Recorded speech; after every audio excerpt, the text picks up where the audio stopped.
Katse Plains, New World. The air was cold and dry, and the ground was dark with old scars from battles. The sky tore open. It was not a normal crack like thunder. It was a clean rip, like the world had been cut. Light spilled out in a thin, bright line. Then it widened into a hole. Something dropped out. At first, it looked like a falling blue drop of water. It spun once in the air, then stopped falling like gravity had forgotten it. The drop stretched, rounded, and became a small blue slime with a smooth surface that reflected the gray clouds. Rimuru Tempest hovered there, quiet and alert. He did not scream. He did not panic. His mind moved fast. He felt the world's magic right away. It was thick, but it had rules that felt different from his own. It was like stepping into a new game with a new set of buttons. New environment confirmed. A calm voice in his head noted. Unknown system. Unknown threat level. Recommend information gathering. Rimuru's body shifted into a more human shape in midair, but he kept it simple. A cloak of black mist-like magic formed around him, more as a habit than a show. He looked down. A broken road ran through the plains. A wagon sat crooked in the mud. 4 people stood near it, frozen. 2 looked like adventurers with worn armor. 1 was an older man with shaking hands. The last was a young woman gripping a short spear like it was the only thing keeping her alive. All 4 stared up at the thing in the sky. The young woman's mouth opened, but no sound came out. One of the adventurers finally spoke, voice thin. A monster? Rimuru lowered himself slowly, palms open. He tried to smile in a way that did not look sharp. Hi, I'm not here to hurt you. They did not relax. In this world, polite words did not mean safety. The ground around them trembled. A low, wet sound rose from behind a pile of dead grass. Then another, then many. Undead crawled out of the earth like insects leaving a nest. Skeletal hands, rotting faces, empty eyes that still moved. They did not charge with anger. They moved with simple hunger, like a command pulling them forward. The older man fell back. No, not here. The adventurers raised weapons. The young woman's spear shook. Rimuru's eyes narrowed a little. He had seen undead before, but the feeling here was wrong. The plains felt like they were used for death, like the land remembered it. Stay behind me, Rimuru said. No one moved. They were too scared to trust him. So Rimuru acted anyway. A clear barrier snapped into place around the group. It was invisible, but the undead slammed into it like hitting a wall. Bones cracked, rotten fingers scraped and slid down, unable to pass. The adventurers stared at the empty air where the undead stopped. Rimuru stepped forward. He did not rush. He did not swing wildly. He lifted one hand. A soft pulse spread out. It was not flashy. It was precise. The undead nearest to him froze. Then their bodies broke apart into dust, as if their magic had been pulled out and turned off. The rest tried to push around the invisible wall. Rimuru changed the barrier's shape, narrowing it like a funnel. One by one, the undead were guided into a tight space, contained like animals in a pen. Rimuru reached out with his senses. He did not take big risks. He did not swallow everything without thinking. He tasted the magic like a careful chef tasting soup. Negative energy pattern. Basic command structure. The calm voice in his head reported. Low-level undead. Minimal threat. Okay, Rimuru said out loud, like he was solving a small problem. That's handled. He snapped his fingers. The barrier collapsed inward. The undead inside were crushed by force and magic at the same time, leaving nothing but a stain on the ground and a thin smell like burned dirt. Silence returned fast. The 4 travelers looked at Rimuru like he was now the bigger monster. Rimuru turned back to them slowly. Are you hurt? The young woman's spear dropped a few inches. You killed them with one hand. I stopped them, Rimuru corrected gently. I don't like people getting eaten. The older man's eyes were wet. What are you? Rimuru paused. He could give the truth, but truth without context can scare people even more. He picked a safer piece. I'm someone who got lost, Rimuru said. can you tell me where this is?" Before anyone could answer, a faint pressure brushed across Rimuru's senses. It was not an attack. It was a look. Someone far away was trying to watch him. Rimuru kept his face calm. Inside, he tightened his awareness. "And who," he added softly, "is watching the sky right now?" Far away, deep underground, a different kind of silence broke. In the great tomb of Nazareth, a crystal screen showed the plains. The image flickered, then sharpened. A blue figure stood on dead land, surrounded by ruined undead. Ainzu al-Gaun sat on his throne. His empty eye sockets did not blink, but his mind did. What is that? It's not a known race, not a player avatar I recognize, not an NPC from our data. Is it a world enemy? Is it an unknown mechanic? Albedo stood at his side, hands folded, smiling with devotion. Demiurge adjusted his glasses and leaned forward, eyes bright. Shaltir licked her lips like she could already taste a fight. Ainz lifted one bony hand, pretending he was fully calm. "Report." The crystal showed the blue stranger turning his head, like he could feel the gaze. Then the stranger looked straight at the screen. Ainz's mind went cold for one sharp second. He can sense scrying. The blue stranger smiled, not friendly now, but curious, like someone noticing a new bug in a system. Ainz kept his voice steady. "Do not engage. Observe." Demiurge's smile widened. "Understood. But, my lord, this is exciting." Ainz's mouth did not move, but his thoughts did. "Exciting is not what I want. Exciting gets us killed." On the plains, Rimuru turned back to the terrified travelers. "Let's go somewhere safer," he said. "Then we can talk." And somewhere in the world, other forces felt the same small ping and began to move. The road to the nearest town was quiet at first, but the fear in the group did not fade. The adventurers kept their hands near their weapons. The young woman stayed behind the wagon, watching Rimuru as if he might suddenly bite. Rimuru walked beside the wagon, matching their pace. He made himself look smaller, not weak, just less threatening. He listened more than he spoke. Their words came out in broken pieces. "This is the Katsa Plains. Undead come at night. The Sorcerer King. Rantel is not safe." Rimuru caught the name that made everyone's voice change. "The Sorcerer King," he repeated. "Who is that?" Both adventurers exchanged a look. The older one answered, voice low. "An undead ruler. He took a city. He has monsters under his command. People say he can kill an army alone." Rimuru's eyes softened. He had met rulers like that before. Not undead, but powerful. Power can turn into peace or terror. It depends on the person. "I see," Rimuru said. "And you're traveling because?" The young woman spoke this time. "Our village can't pay taxes. Bandits are worse. Monsters are worse. If we stay, we die. If we leave, we might die somewhere else." Rimuru nodded once. Simple logic, cruel choices.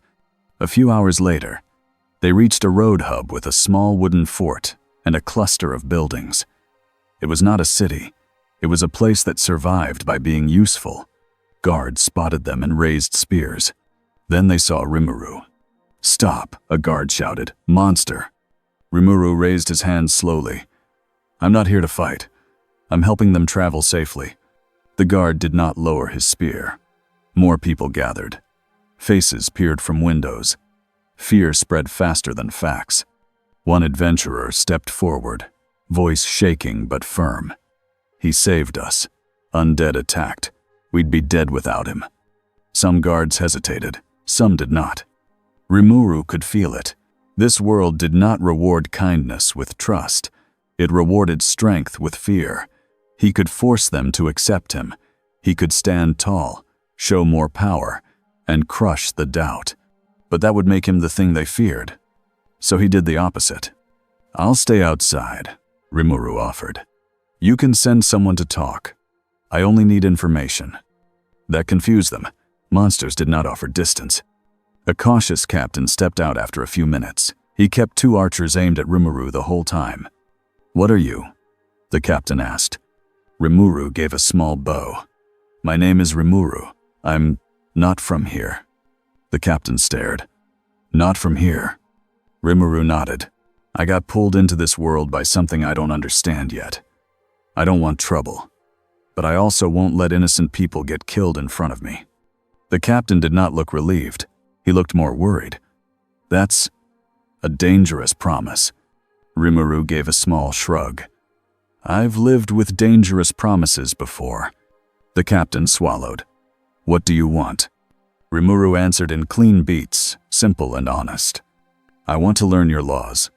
I want to learn your magic. I want to know who the biggest threats are.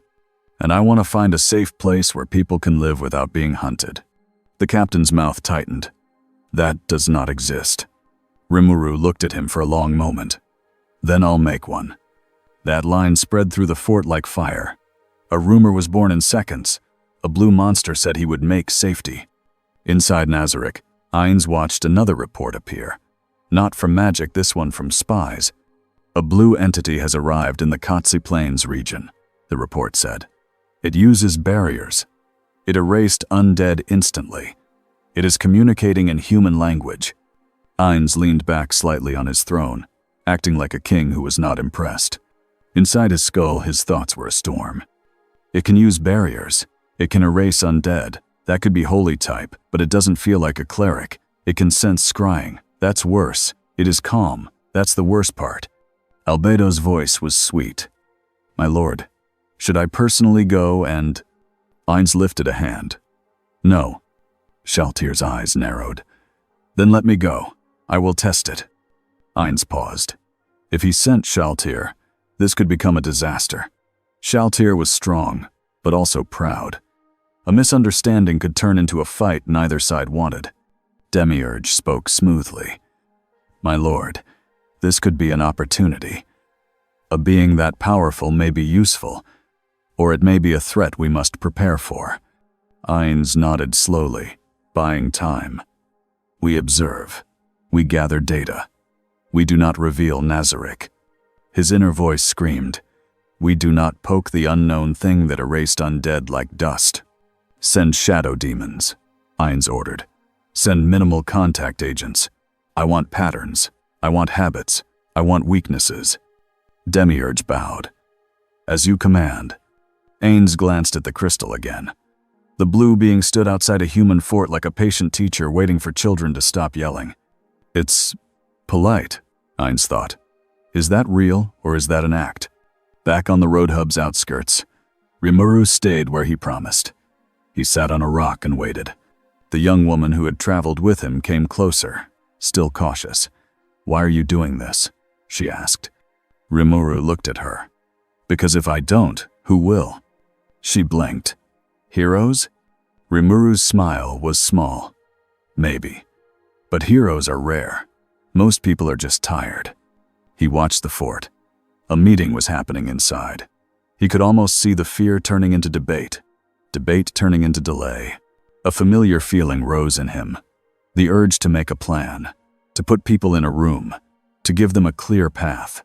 His mind spoke again, calm and helpful. Recommendation. Establish a small governance structure. Clear rules reduce fear. Rimuru let out a short breath. I knew it, he muttered. Even in a new world, it becomes meetings. The young woman frowned. Meetings? Rimuru nodded, serious like it was a battle strategy. If people talk in the right order, fewer people die. She did not understand, but she remembered his barrier and the way undead failed to touch them. She lowered her voice. People will fear you. I know. Then why not leave? Rimuru's gaze moved toward the plains. The land was wide. The sky was heavy. Somewhere out there was an undead king who could kill armies.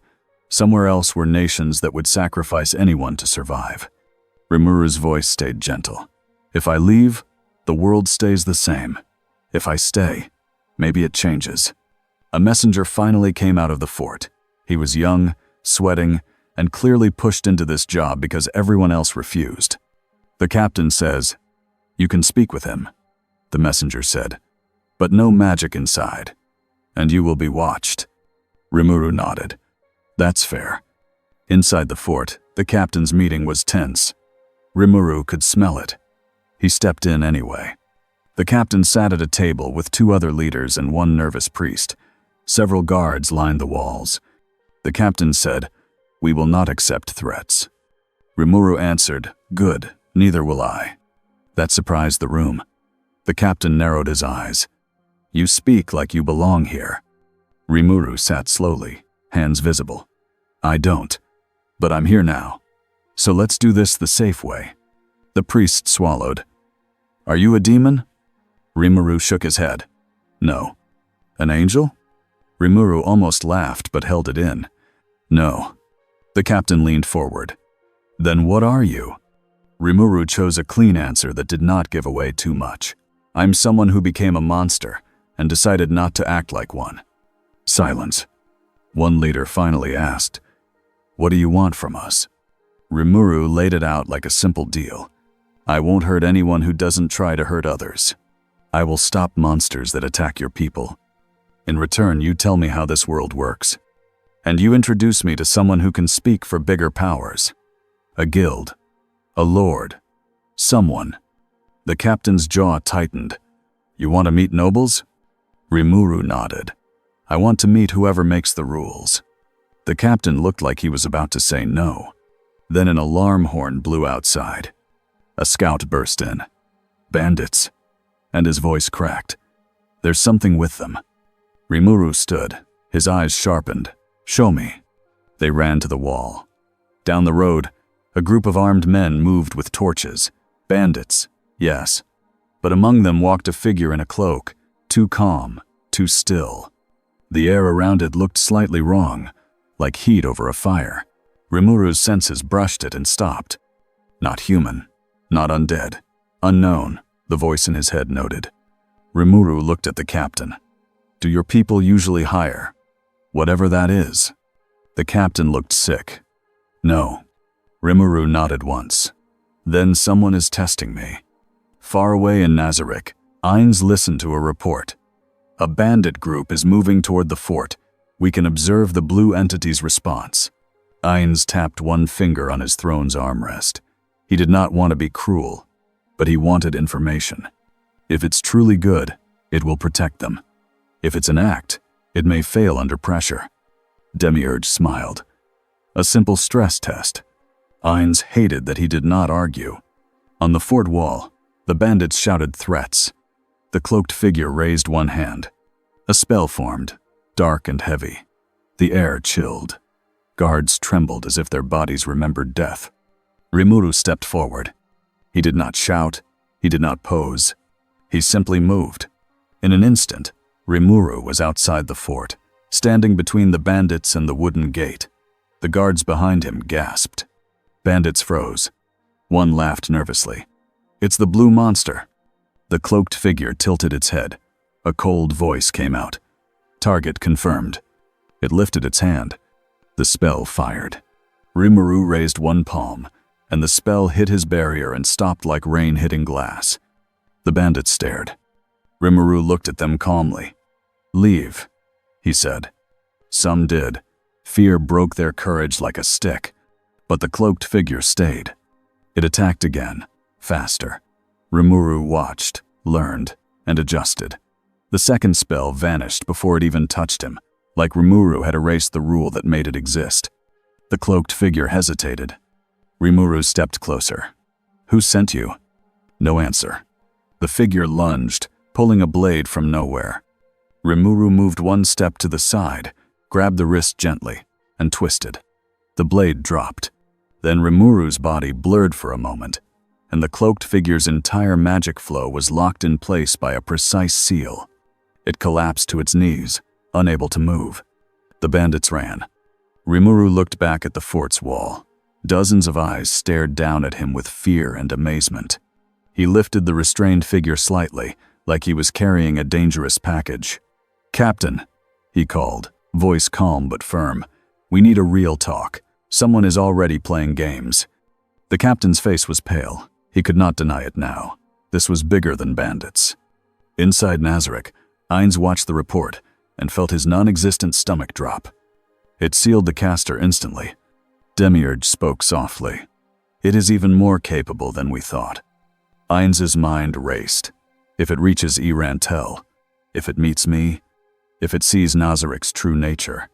He forced his voice to stay calm. Continue observation. Then, in his thoughts, he added the real order. Find out what it wants before it decides what it wants. The fort's leaders did not know what to do with the captured cloaked figure.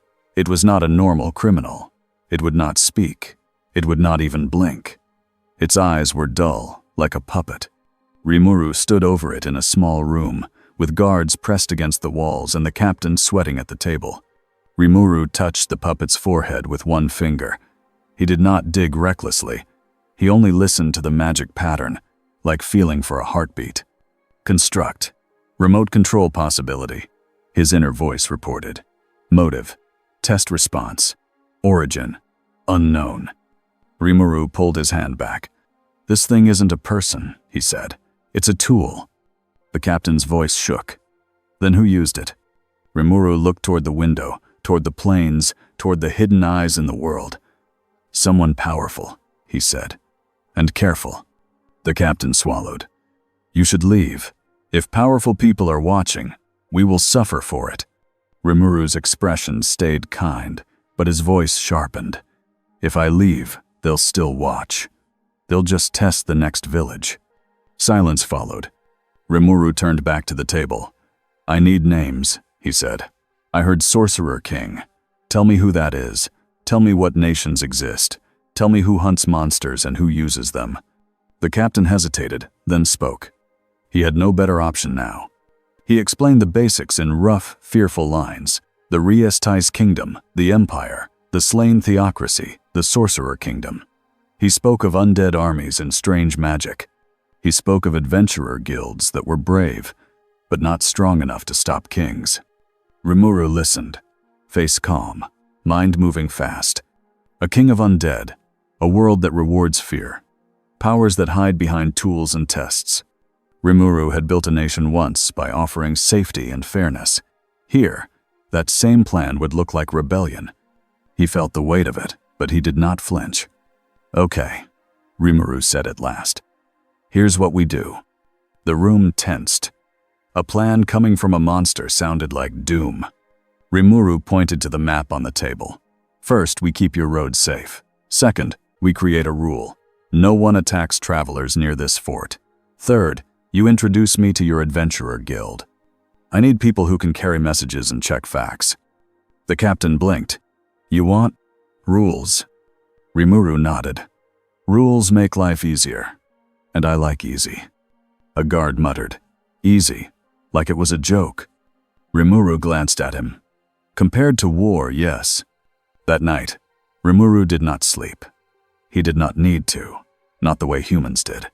He stood outside under the stars and let his senses spread. He felt undead moving far away like ants under soil. He felt distant cities like small fires. He felt watchers. A thin thread of magic brushed his barrier, gentle and careful. Scrying again. Rimuru did not react with anger. He reacted with learning. He let it touch the edge of his perception. Then he traced it backward like following a string. He did not get a location. The thread was too layered, too smart. But he caught something else. A style. A pattern. Someone was watching like a hunter who had studied traps. Not like a wild beast. Not like a hero. Like a ruler who could not afford surprise. Rimuru exhaled. You're cautious, he said softly into the night. Good. So am I. Deep in Nazarik, Ains felt a chill run through his mind. Even though he was undead. The scrying mirror flickered. The blue being's face filled the glass for half a second, as if the mirror had brought it closer than it should. Then the image returned to normal. Ains sat still. Albedo asked, My lord? Ains spoke slowly. It is aware, very aware. Demiurge's eyes shone. Then it is intelligent. Excellent. Ains wanted to shout, That's not excellent. But he only nodded. Increase distance, Ains ordered. No direct probes. Use layered methods. Demiurge bowed. Understood. Shaltir frowned. If you fear it, Let me kill it. Ains's voice stayed even. We do not know if it can be killed. That made the room quiet. In Nazarick, unkillable was not a word used often. Over the next few days, Rimuru did exactly what he promised. He did not take over the fort. He did not demand worship. He simply fixed problems like they were chores. A pack of wolves attacked a traveler group. Rimuru stopped them and drove them away without slaughter. A small undead wave rose near the road at night. Rimuru erased it quietly. Bandits tried again, this time from a different direction. Rimuru caught them, tied them with sticky slime binding, and left them for the guards. People started whispering a new name. Not monster. Not yet. They called him the Blue Guardian. Rimuru did not smile at the title. It came with expectations. He asked for a room once a day, with the captain and the fort leaders. He sat at the table, calm, and kept pushing one idea. Talk first. Plan. Share information. The leaders began to dread the meetings more than the undead. It became a strange local joke. He's back, a guard would whisper. The Blue Guardian wants another meeting. Rimuru heard it once and sighed. I can hear you. And yes, another meeting. The guard jumped. Then, somehow, laughed. A small laugh. Nervous, but real. In the Adventurer Guild Hall a town away, word spread too. Adventurers were curious. Some wanted fame. Some wanted to run. One older adventurer said, if it's real, it could change everything. And in other places, far more dangerous people heard the same rumor and did not laugh at all. In a hidden hall of the slain theocracy, leaders read a report with cold faces. A non-human entity, one said. It can erase undead. It can sense surveillance. Another leader's fingers tightened. Could be a player. A third voice, calm and hard. If it is a player, it is a risk to humanity. They spoke of tools they rarely used. Objects that could twist minds, bind gods, and end wars in one cruel step. They did not decide yet, but their eyes turned toward the same point on the map. Back at the fort, Rimuru finally received what he wanted, a formal invitation to speak with a higher authority. Not a king, not a noble, a guild. The Adventurer Guildmaster agreed to meet the Blue Guardian in a neutral town, with witnesses and rules. Rimuru accepted instantly. He liked rules. He arrived in the town at midday, wearing a simple cloak, looking like a young traveler if you ignored the calm pressure in the air around him. People watched from windows. Guards kept hands on swords. Inside the guild hall, the guildmaster met him with careful eyes. I've heard stories, the guildmaster said. Rimuru nodded. Most are wrong. The guildmaster studied him. What do you want? Rimuru gave the simplest answer he could, to stop people from dying for no reason. The guildmaster let out a breath. That's a large goal. Rimuru smiled slightly. I'm a large problem solver. The guildmaster did not smile back, but his eyes softened a little. Then you should know this. When you step into big problems here, big powers step on you. Rimuru's gaze did not shift. I've noticed. As if the world wanted to prove the point, a loud horn blew outside the town. Not the fort's horn. This one was deeper, more urgent. A rider burst into the hall, face white. A strange armored thing is coming, he gasped. Not human, not undead. It walked through our spells like fog. Rimuru stood. His senses reached out, and he felt it. A presence that was not a person, but was controlled like one. It was clean and ancient, like old stone. It felt like a test. Rimuru's voice was calm. Tell everyone to get inside, close your doors.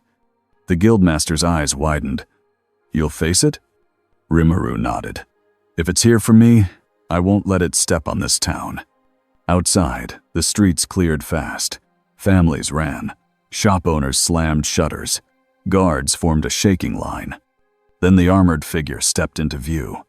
It looked like a knight made of shining metal, but its shape was wrong in small ways. Too perfect, too smooth. Its eyes glowed a pale color that did not feel like fire. It walked with slow confidence. Guards shouted. Spells fired. The spells hit it and vanished, like they were swallowed. The armored figure stopped in the center of the street. Its voice came out like a cold bell. "Unknown entity, identify yourself." Rimuru stepped forward alone. "I'm Rimuru," he said. "And you?" The armored figure paused.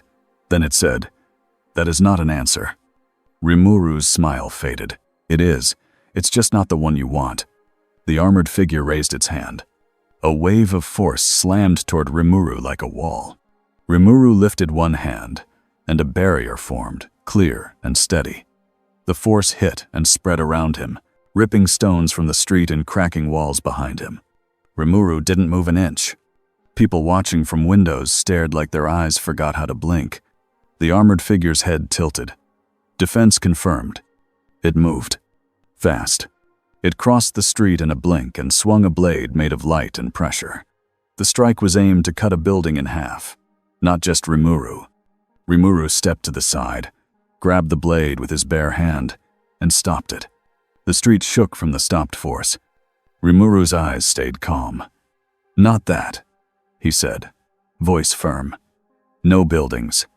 The armored figure pulled back. The blade broke free, leaving only a faint line of heat on Rimuru's palm that vanished instantly. Regeneration. Clean. Immediate. The armored figure's voice stayed cold. "Unknown entity exhibits abnormal recovery." Rimuru leaned forward slightly. "You're not here to talk," he said. "You're here to measure."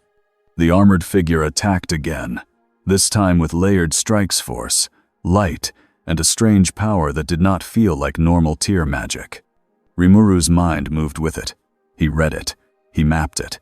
He blocked the first layer, absorbed the second into his own magic flow, and erased the third by changing the rule it depended on. To the town guards, it looked like the armored figure's strongest attacks simply failed. The air became quiet around Rimuru, like the world was holding its breath. The armored figure stepped back for the first time. Somewhere far away, someone was watching through it. Rimuru could feel the Watcher's caution. The Watcher wasn't reckless. That made Rimuru more careful too. He did not rush to destroy the armor. If he crushed it, he might start a war with a force he didn't understand. So he changed his goal. He aimed to stop it without humiliating it. Rimuru spread a wider barrier, not around himself, but around the entire street. A dome snapped into place, cutting off escape routes and protecting the town at the same time. The armored figure tested the barrier with one strike. The strike bounced back. Rimuru spoke clearly, so whoever was watching could hear through the armor. "If you want to talk, I'll talk," he said. "If you want to fight, I can fight. But you don't get to hurt people while you decide."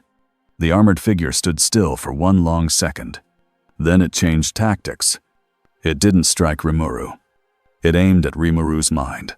A pressure like a hand tried to grip Rimuru's thoughts and twist them. It wasn't simple charm magic. It was something older and stranger. It felt like the world itself trying to force a label onto him. Monster. Threat. Enemy. Rimuru's expression did not change, but his eyes sharpened hard. Inside, the calm voice spoke again. "Intrusion detected. Recommend countermeasure. Isolate and sever connection." Rimuru nodded slightly, as if agreeing with a friend. He lifted both hands. A circle of symbols formed in the air, simple and clean. Not flashy, just precise.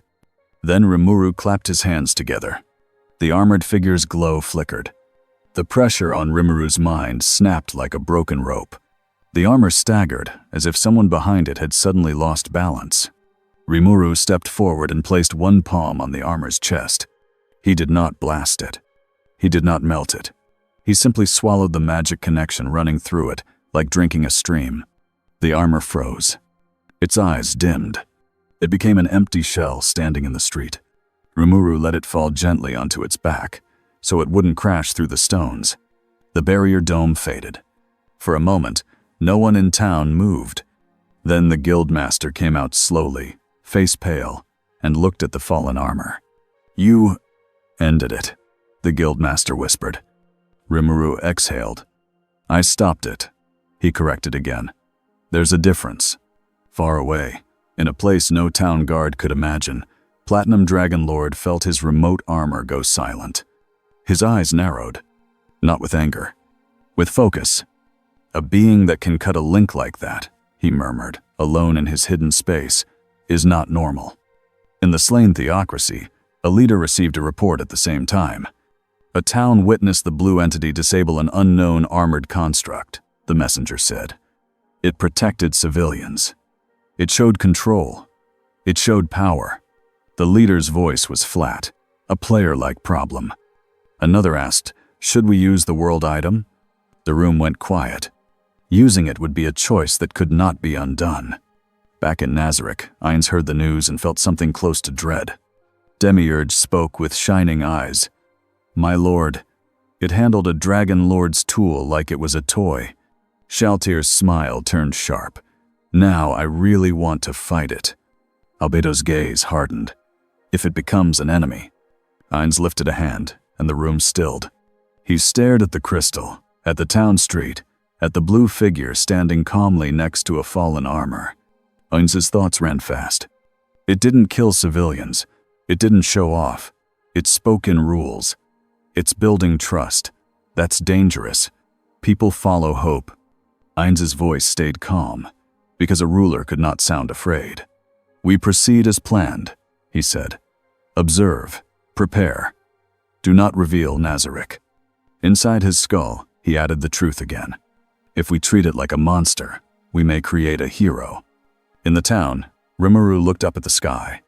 He could feel eyes on him from many directions now. He spoke softly, more to himself than anyone else. Okay, he said. So this world has watchers. He turned toward the guildmaster. I still want that introduction, Rimuru said. But now we need better rules. The guildmaster stared. Better rules? Rimuru nodded, serious like a soldier. Yes, because someone just tried to label me without asking. He glanced at the fallen armor. And if people keep testing me, Rimuru added, they're going to force me to become part of their war. He looked back at the town, at the families peeking out, at the guards who had seen what real power looked like. I don't want that, Rimuru said. So I'm going to make something that can stand in the middle, something that protects people. The guildmaster swallowed. A faction. Rimuru's smile returned, small but steady. A home.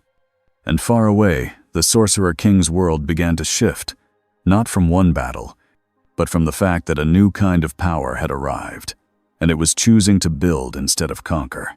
Rumors did not move like horses. They moved like smoke.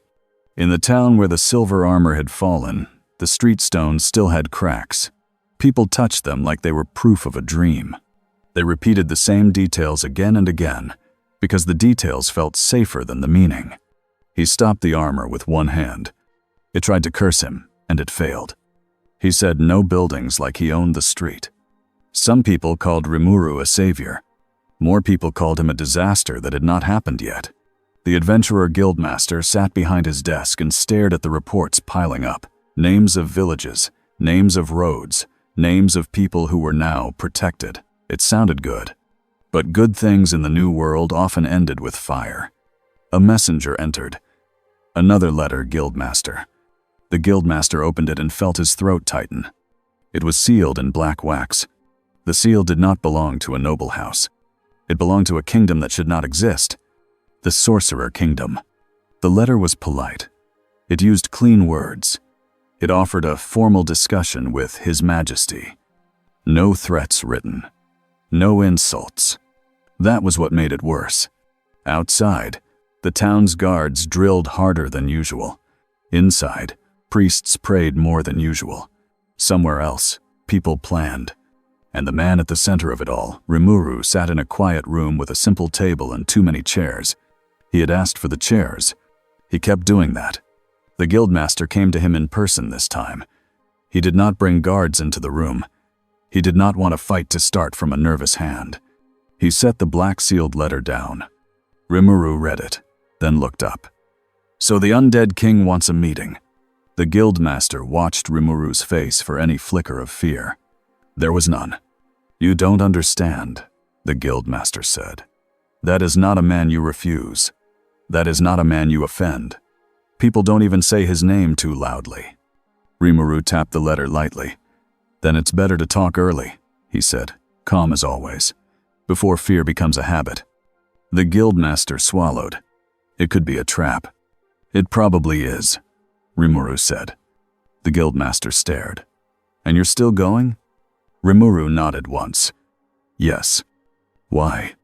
Rimuru's eyes shifted toward the window. Beyond it were roofs, roads, and frightened people who had no power to change who hunted them. Because someone is already testing me, Rimuru said. If I hide, they test towns again. If I run, they chase someone else. If I meet the biggest voice first, smaller voices may stop screaming. The guildmaster exhaled slowly, like he had been holding his breath for days. If you go, he said, go with rules. Rimuru's mouth lifted a little. Finally, someone speaking my language. They wrote rules that night. No civilian harm. Neutral ground as much as possible. No sudden attacks during the first exchange. And one simple thing Rimuru insisted on, even when everyone thought it was strange.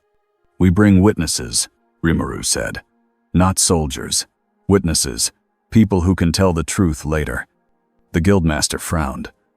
Truth is not always believed. Rimuru leaned back.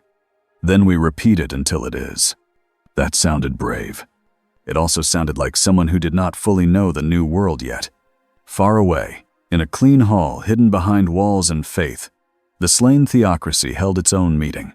Their table was larger, their faces were harder. A report was read aloud. The blue entity protected civilians.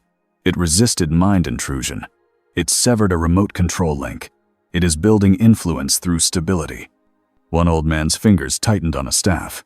That sounds like a player. A woman in white lowered her gaze. Or something worse. A third voice, cold and practical, spoke from the side. If it builds a safe place, humans may gather there. If humans gather there, control shifts. If control shifts, our enemies move. Another asked the question no one wanted to answer too quickly. Do we use it? The it was not spoken by name. It did not need to be. A world item was not a weapon you waved around. It was a choice you made with both hands and then lived with forever. They did not decide. Not yet. But they sent a small group anyway. Not to fight. To watch.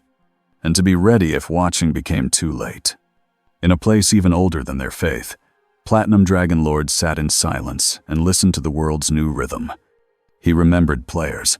He remembered what happened when world-breaking beings treated the new world like a toy. This Rimuru was different. He acted like a builder. Builders could be worse than conquerors. Conquerors ended wars quickly. Builders changed the future. PDL's eyes narrowed with focus, not anger. Show me your heart, he murmured, and show me what breaks it. Deep underground, Nazarick did not sleep. Ain Zowal Gon stood alone in a private room, staring into a mirror that did not show his face. It showed his image the way the world saw him. A skeletal king in robes, a ruler of undead, a symbol of fear. Ain's mind ran through options like a man trapped in a maze. If I meet him as myself, he may judge. If I hide, he may assume guilt. If I attack, and he survives, we create an enemy we cannot control. Footsteps approached. Albedo entered with her perfect posture and sharp eyes. My lord, she said softly, the meeting is arranged. Your Majesty will receive the blue entity in Irantel's audience hall. Ain's jaw did not move, but his thoughts did. In the city, with civilians, that's dangerous. Demiurge appeared next, calm and smiling. It is the correct stage. If he wants stability, let him see that we provide it. Ainz wanted to say, we provide it through fear. He did not. He forced himself into the role the world demanded. Very well, Ainz said out loud. We will speak. Inside, his panic pushed against the walls of his mind like water behind a dam. What do I even say? Hello, I am an undead overlord and my people commit horrors? That won't help. But I also cannot lie too much. If he can sense scrying, he might sense intent. Demiurge's smile grew. My lord, if he is a hero type, we can corner him with responsibility. If he is a schemer, we can corner him with opportunity. Ainz stared at him. Demiurge spoke like this was a normal conversation. Ainz felt tired in a way that had nothing to do with sleep. On the day of the meeting, the road to Irantel felt like a hallway made of fear. Rimuru traveled openly. He did not sneak. He did not hide his presence. He wore a plain cloak and walked with the guildmaster and 2 trusted witnesses, an older adventurer with steady eyes, and the young spearwoman who had first asked him why he helped. She insisted on coming. "I saw what you did," she said. "If you don't come back, I want to be able to tell the truth." Rimuru did not argue.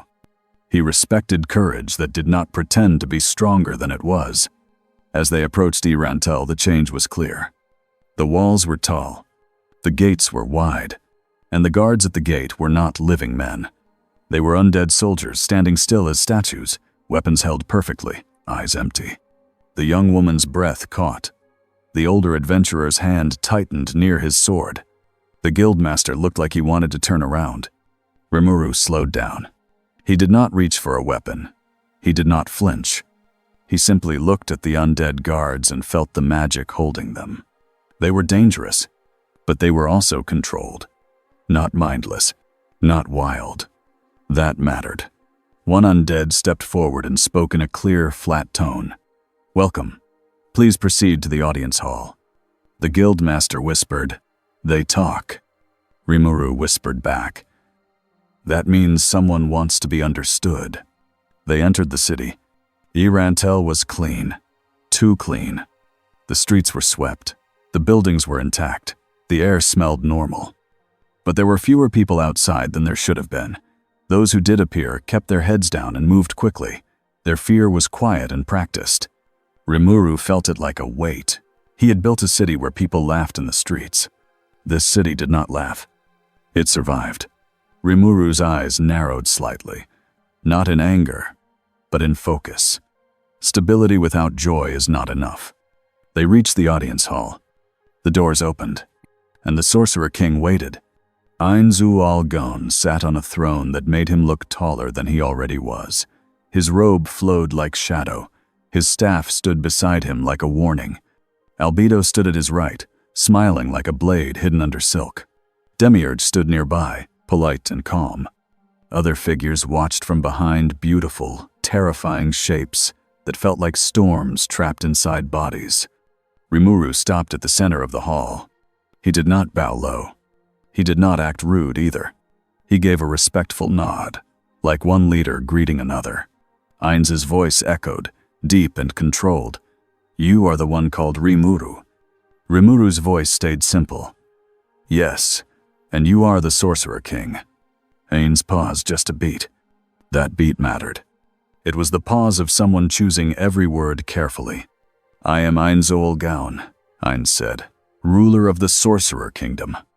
Rimuru held his gaze on the empty eye sockets. "Then this is your city." "It is." Rimuru looked around once, slow. "It's stable," he said. Ainz did not react. "Stability is valuable."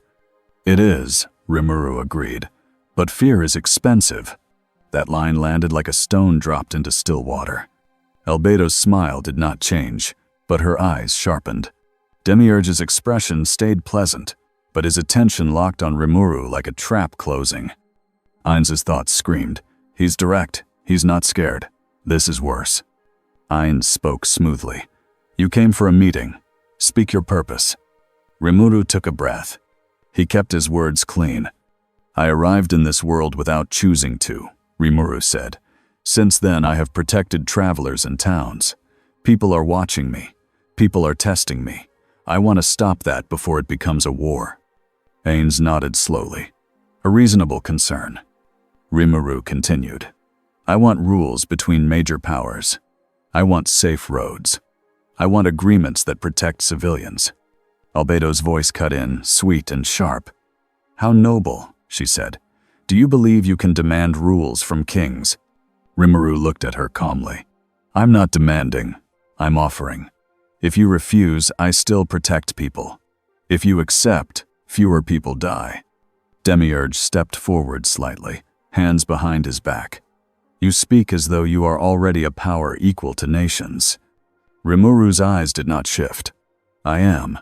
The hall went quiet. Even the witnesses behind Rimuru felt their skin prickle. Ainz's mind spun. He said it openly. He's not hiding his confidence. Either he's honest, or he's baiting me. Ainz leaned forward a little on the throne. And what do you offer, Rimuru, besides your words? Rimuru answered plainly, proof. He lifted his hand. A small sphere of water formed, clear as glass. Inside it, images flickered roads. Undead attacks stopped, bandits restrained, barriers protecting families. Not perfect recordings, but enough. I didn't come to conquer, Rimuru said. If I wanted to, I would not be standing here asking permission to speak. Albedo's hand twitched, like she wanted to move. Ainz raised one finger slightly. Albedo froze. Loyalty won over rage. Ainz spoke. You show restraint.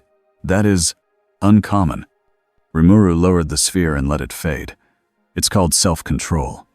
Demiurge smiled. Or it is called strategy. Rimuru's eyes flicked to him. Those can be the same thing.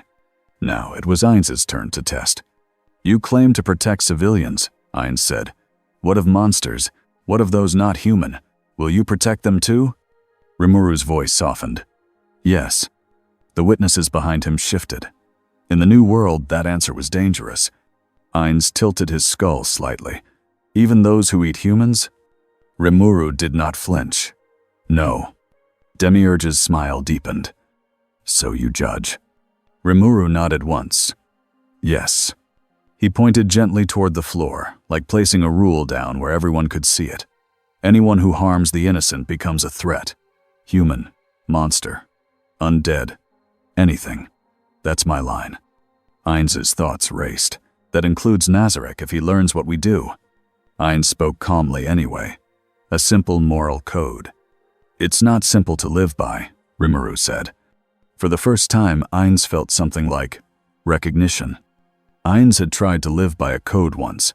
Then he died and woke up as a king of monsters. Ainz's voice lowered slightly. And what do you want from me, specifically? Rimuru answered, clean and direct. A non-aggression agreement. Safe roads. No testing towns to test me. If you want to measure me, you measure me by talking. Albedo's smile returned. You speak as if you can tell us what to do. Rimuru glanced at her again. His voice stayed calm. You can refuse. Demiurge leaned in, voice polite. And if we refuse, what then? Rimuru's gaze returned to Ainz. Then I keep building my safe zones, and the world divides. Ainz held Rimuru's eyes.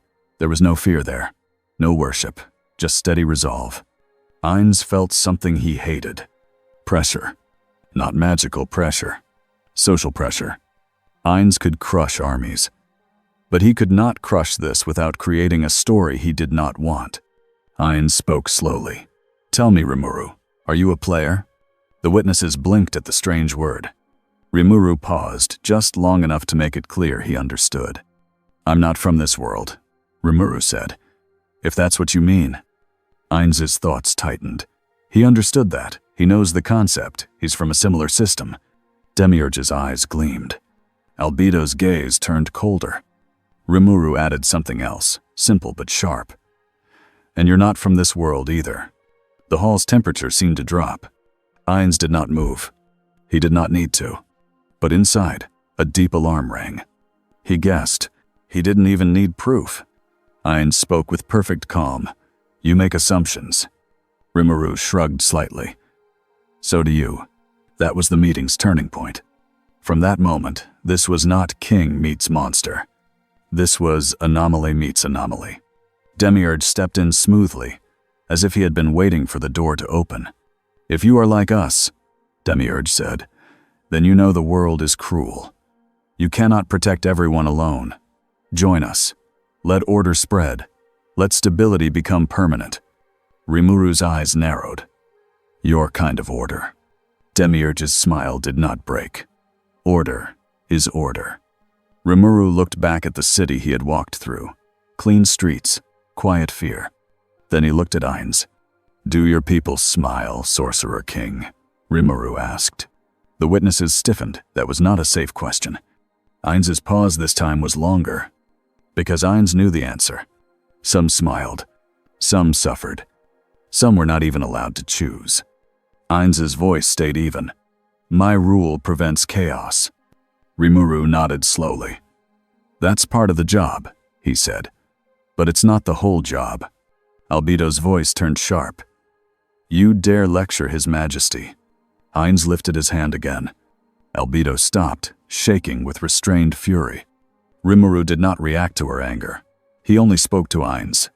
I'm not here to judge you from one meeting, Rimuru said. But I'm not here to be used either. Ainz leaned back. Used. Rimuru nodded. People are already trying to turn me into a weapon. The one who sent that armor. The ones watching the roads. You too, if you're honest. Demiurge's smile widened, as if he had been praised. Ainz's mind winced. He saw through it. Ainz spoke with care. Then what is your proposal? Rimuru lifted one finger. First, no false tests using towns. If something threatens me, it threatens me directly. Ainz's thoughts. We didn't threaten directly. Good. Rimuru lifted a second finger. Second, safe corridors. People should travel without being hunted like animals. Ainz's thoughts. That helps my economy too. Rimuru lifted a third finger. Third, if you expand, you do it openly. No hidden terror games. That one landed harder. Ainz's mind tightened. That hits Demiurge's methods. Demiurge's smile stayed, but his eyes became sharper. He was learning Rimuru's shape, the way you learn the shape of a blade. Ainz did not answer immediately. He had to look like he was thinking, not reacting. At last, Ainz said, I will consider your words. Rimuru nodded. Good. I will also consider yours. Then he did something that surprised everyone. He bowed slightly again, respectful, and turned to leave. No threats. No drama. Just a clean exit. As Rimuru walked out, Ainz watched him go and felt something like relief, and something like fear. Because Rimuru did not act like someone trying to win today, Rimuru acted like someone planning to still be here tomorrow. Outside the hall, as they moved through the city, the young spearwoman whispered, That king, he felt like death. Rimuru answered softly, He is death. But even death can choose rules. The guildmaster looked at Rimuru with disbelief. You spoke to him like he was a normal ruler. Rimuru glanced back at the hall's tall doors.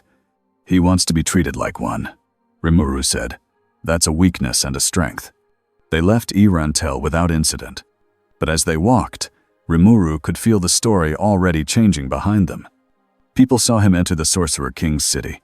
People saw him leave alive. Some would say he made a deal.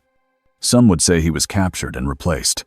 Some would say he was secretly a new demon king.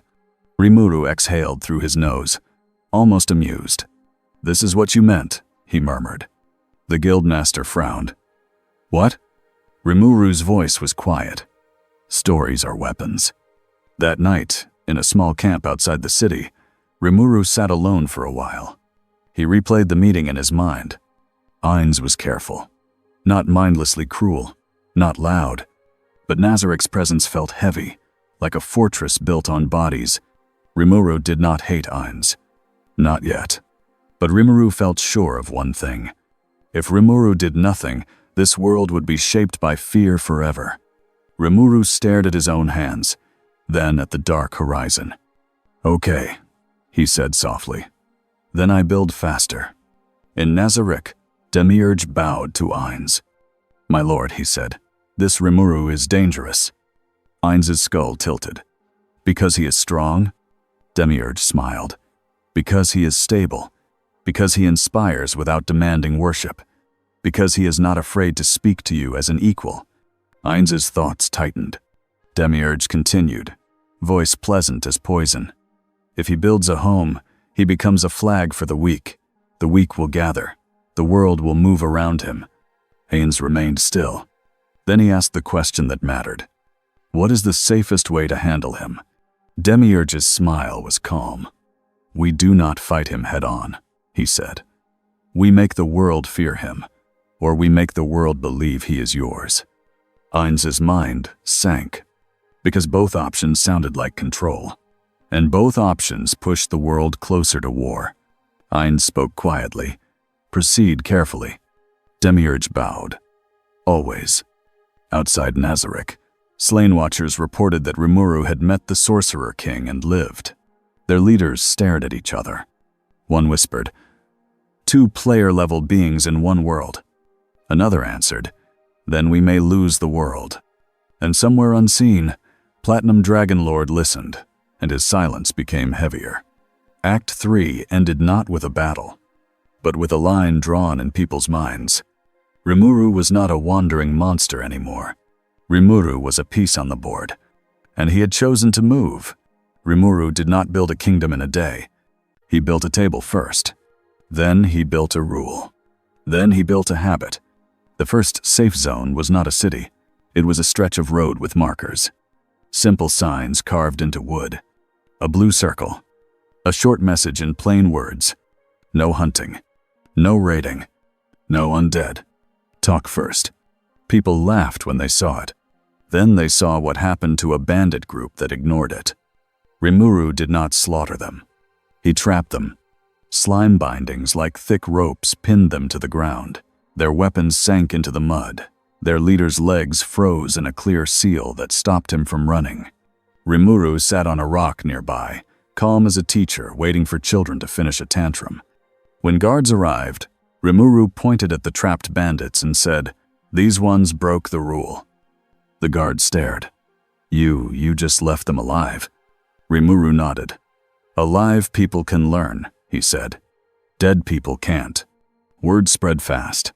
The next time bandits thought about attacking a caravan, one of them asked, "Is this on the Blue Road?" They didn't attack. It started small. A few caravans planned their routes differently. A few villages sent messengers asking, "Can we join?" Rimuru answered with a new habit. "Meeting," he said. The joke returned immediately. Not another meeting. Rimuru didn't care. "Yes," he said. "Another meeting." He chose a neutral place, a wide clearing near a river. Easy to see, hard to ambush. He put up a simple barrier around the area, not to trap anyone, but to stop random monsters from wandering in. Humans arrived first, nervous and suspicious. Then demi-humans arrived, suspicious in a different way. Then one undead messenger arrived, alone, hands empty, carrying a letter from Irantal. People nearly ran. Rimuru lifted a hand. "It's fine," he said. The undead messenger stopped at the edge of the barrier and held the letter out like a clerk. Rimuru took it and read it quietly. Ein's letter was careful. It did not promise friendship. It did not threaten. It said the Sorcerer Kingdom would observe Rimuru's activity and would avoid unnecessary interference, as long as Rimuru did not interfere in Sorcerer Kingdom territory. It was not peace, but it was a pause. Rimuru folded the letter and looked at the gathered group. "This is what we do," he said. "We keep building. We keep the roads safe. We treat people fairly. We don't start wars because someone is scared." A farmer raised a hand like he was in a schoolroom. "What if the undead king comes anyway?" Rimuru answered without drama. "Then we talk again," he said. "And if talking fails, I protect you." Some people nodded. Some people looked even more afraid. Because protection from a god-tier being always came with the fear of what happens if that being changes. Rimuru knew that fear. He carried it like a weight. He tried to make it lighter by being consistent. Days passed, then weeks. Rimuru's safe zone became a pattern. A protected road. A few protected wells. A few protected villages. And in the middle, a simple camp that slowly became a real base. Not a castle. A hub. A place where messengers came and went. A place where disputes were settled with rules instead of knives. Rimuru's favorite part was also the part everyone hated. The meetings. He made councils. He made schedules. He made written agreements. He even made a complaint line where people could tell him what was wrong without fear. The young spearwoman became one of his first local helpers. She learned to speak clearly in meetings.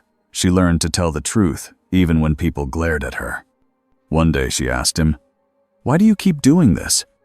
Rimuru blinked. "Doing what?" "Building," she said. "You could just Crush every threat. Rimuru's gaze moved to a group of children playing near the river. They laughed when they tripped. Nobody screamed. Nobody ran.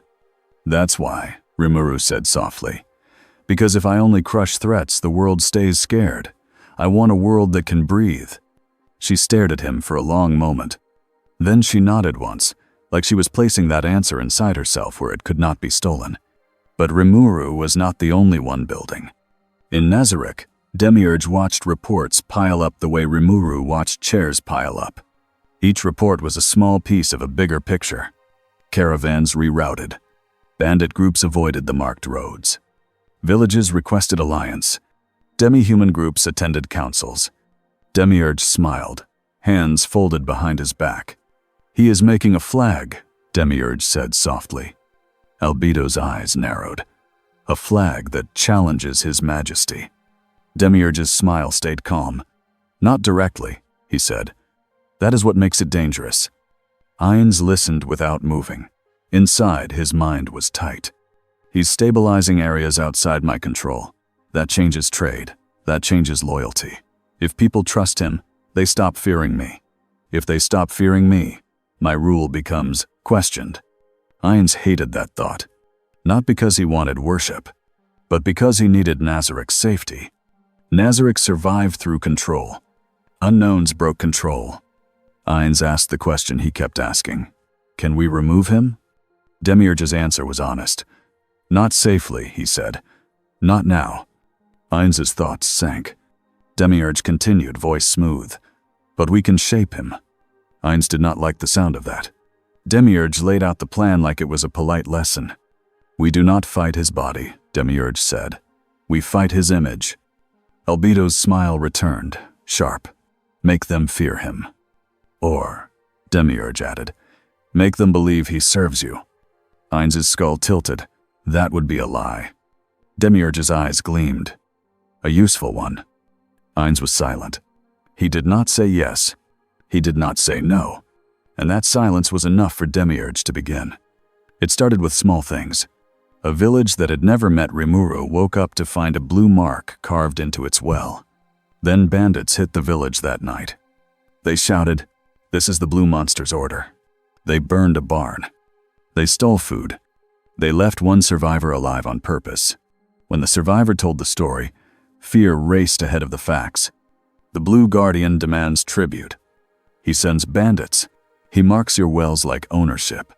Rimuru heard the rumor 2 days later, from a breathless messenger. Rimuru didn't rage, but his eyes turned colder. That's not my rule, he said. The messenger shook. People don't know. They just hear blue mark and they panic. Rimuru exhaled slowly. This was exactly what he had warned about. Stories were weapons, and someone had just fired one at his back. Rimuru called a meeting that same day. People groaned. He didn't care. He gathered village leaders, caravan heads, adventurers, and anyone willing to listen. He spoke clearly. I did not mark that well, Rimuru said. I did not send bandits. If anyone uses my name to hurt you, they are my enemy too. A man shouted, How do we know you aren't lying? Rimuru looked at him calmly. Because if I wanted tribute, he said, I wouldn't need bandits. The room went quiet. Rimuru continued, voice steady. You will know my actions because I will do them openly. No hidden raids, no secret threats. That is my rule. Some people nodded. Some people still looked afraid. Because fear did not leave a room just because truth walked in. That night, Rimuru didn't sleep again. He traced the pattern. The fake blue mark was not the same as his. It was close but sloppy. Someone was copying him, but not perfectly. That meant one thing. They weren't trying to fool Rimuru. They were trying to fool the public. Rimuru made a decision. He would not chase rumors forever. He would find the hand behind them. He chose a small goal that was normal for him. He wanted a real, stable alliance system. Not just protection. A network. So he traveled. Not to shop.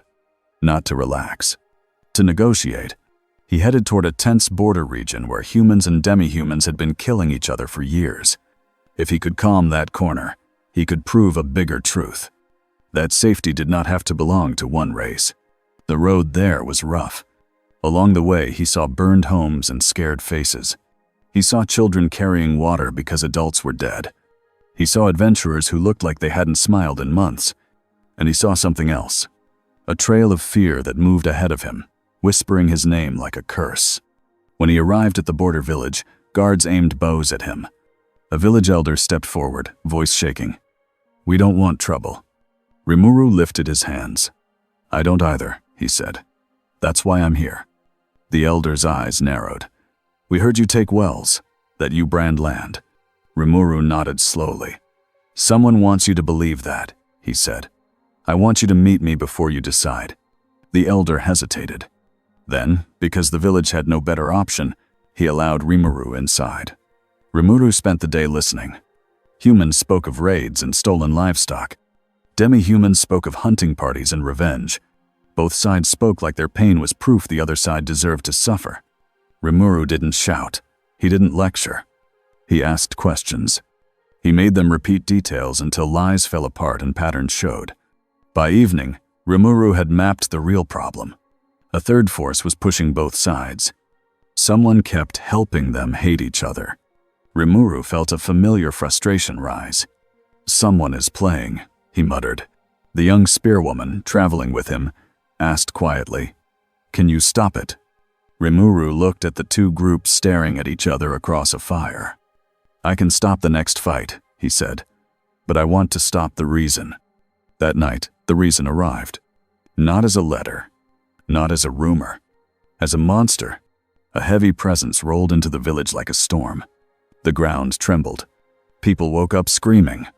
Outside the village walls, a creature stood under the moonlight. It was huge, not a normal beast. Its body looked like muscle wrapped in armor. Its eyes burned. Its breath made the air taste like metal. It was not random. It walked with purpose. It stared straight at the village gate. And then it spoke in a voice that sounded too clear for a monster. "Rimuru," it said. The village guards froze. The elder turned to Rimuru, face white. "It knows your name." Rimuru's eyes narrowed. He stepped up onto the wall, cloak fluttering in the night wind. He looked down at the creature. He could feel the magic inside it. This was high tier, not something normal villages survived. It was built for one thing, a public test. Rimuru's voice carried calmly. "Who sent you?" The creature smiled. It should not have been able to smile. "I was told it said that you like rules." Rimuru's gaze sharpened. "You're not a wild monster." The creature's eyes glowed brighter. "No," it said. "I am a message." Then it charged. It hit the village gate like a hammer. Wood exploded. Stone cracked. Screams rose. Rimuru moved. He dropped from the wall in a blur and landed between the creature and the running villagers. His barrier snapped out, wide and strong, catching debris and stopping splinters from cutting people. The creature swung a claw. Rimuru caught it. The impact cracked the ground under Rimuru's feet, but Rimuru didn't slide. The villagers watching saw something that broke their sense of reality. A monster big enough to smash gates was being held in place by a calm young figure with one hand.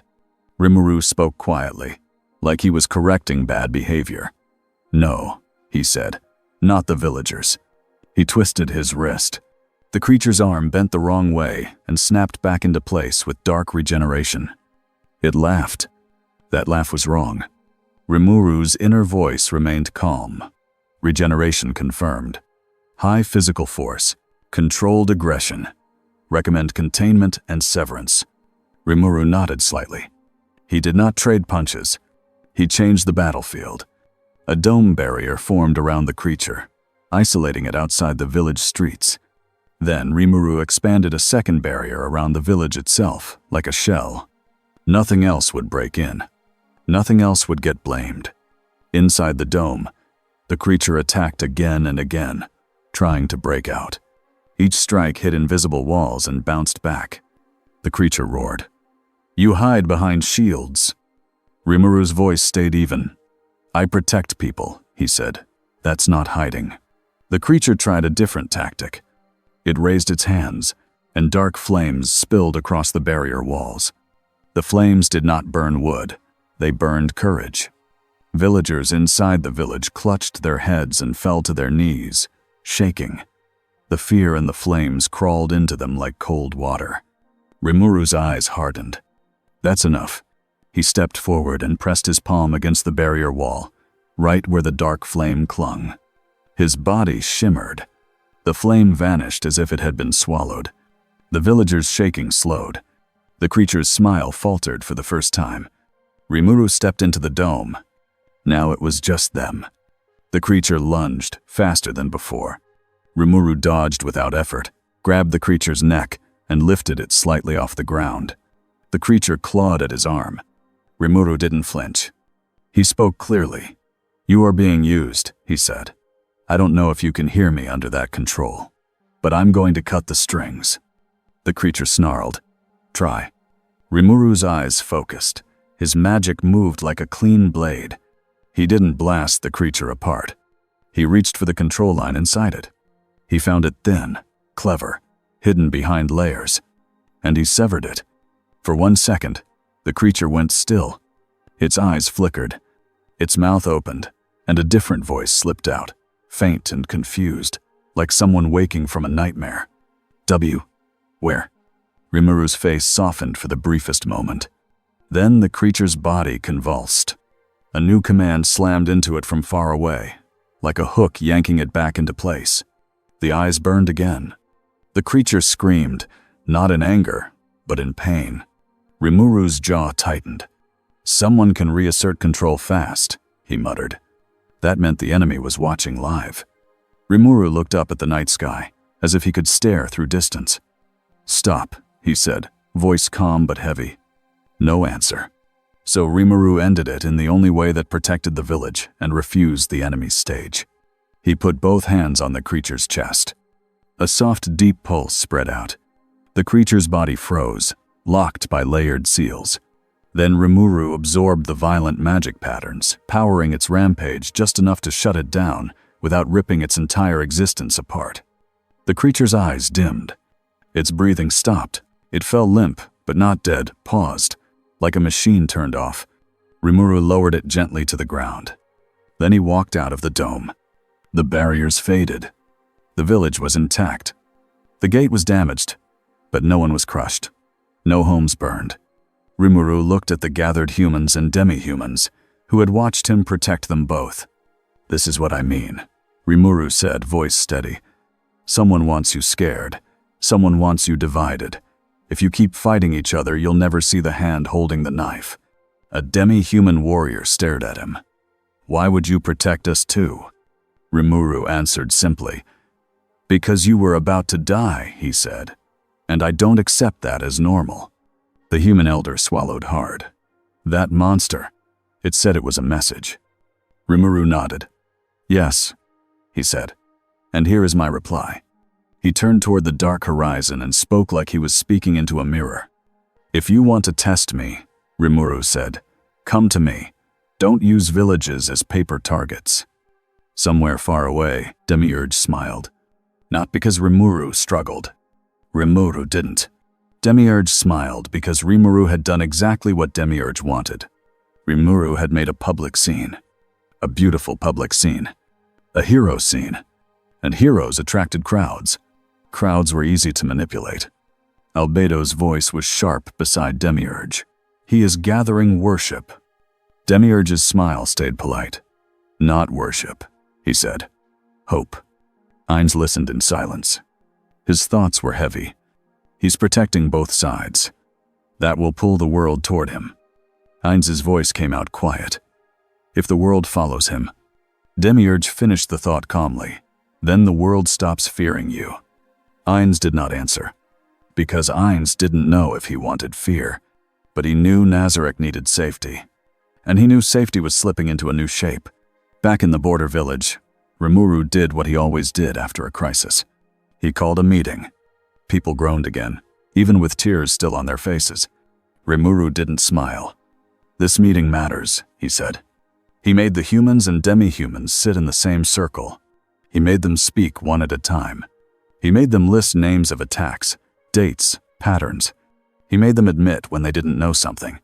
It took hours. It was painful. It was boring. It was also the first time both sides realized how often a raid happened right after a rumor spread. They began to see the strings. By dawn, something new existed. Not peace, but a pause. A shared suspicion of the real enemy. Rimuru left the village with a new agreement written on plain paper. It wasn't magical. It wasn't sealed with blood. It was just words. But words could become walls if enough people believed in them. As Rimuru walked back toward his hub, the young spearwoman caught up to him. "You looked angry," she said quietly. Rimuru blinked. "Did I?" She nodded. "When the monster screamed." Rimuru's gaze lowered. "That wasn't anger," he said. "That was disgust." "With who?" Rimuru's voice stayed calm, but it carried weight. "With anyone who uses living things like tools," he said. He didn't say Nazarek. He didn't say Demiurge. He didn't say slain. But the direction of his anger was now clear. The world began to react again. Some villages sent messengers asking to join his blue road. Some nobles sent spies. Some priests whispered that he was a demon pretending to be kind. And in the slain theocracy, the debate got sharper. "He is gaining influence," one leader said. "He is not killing," another said. "That makes him harder to paint as evil." A third voice, colder than the rest, replied, "Then we paint him as controlled." And the most dangerous plan of all began to form. If they couldn't make the world fear Rimuru, they would make the world believe Rimuru was already someone's pawn. Rimuru returned to his hub and found more chairs waiting. More leaders. More messengers. More problems. He stood at the edge of the meeting circle and exhaled. "So," he said, tired but steady, "who's next?" Above them, the sky was normal. But the feeling in the world was not. Because now everyone could see it. This was not just about an undead king anymore. It was about a new power that refused to conquer. And the old powers that didn't know how to handle someone who built hope like it was a fortress. Weeks passed, and the Blue Road stopped being a rumor and started being a habit. Rimuru's hub grew from a camp into a real place. Not a castle, not a palace, a working center, wooden buildings, a wide meeting hall with too many chairs, a board with maps, a place to rest for messengers and travelers, a small training yard where adventurers practiced without looking over their shoulders every second. Every morning, someone arrived with bad news. A cart had gone missing. A village argued over water. A demi-human group asked for safe passage. A human lord sent a letter with too many polite words and a hidden threat inside. Rimuru listened to all of it, then did what he always did. He called a meeting. The running joke became a real fear. One guard groaned out loud when he saw the chairs being set. "Not again." Rimuru looked at him. "Yes, again," he said. "If we skip the boring part, we get the dying part." That shut the guard up. The young spearwoman, now more steady, now trusted, began managing the order of speakers. She learned to cut off shouting without starting fights. She learned to ask, "What happened first?" Again and again until the truth showed itself.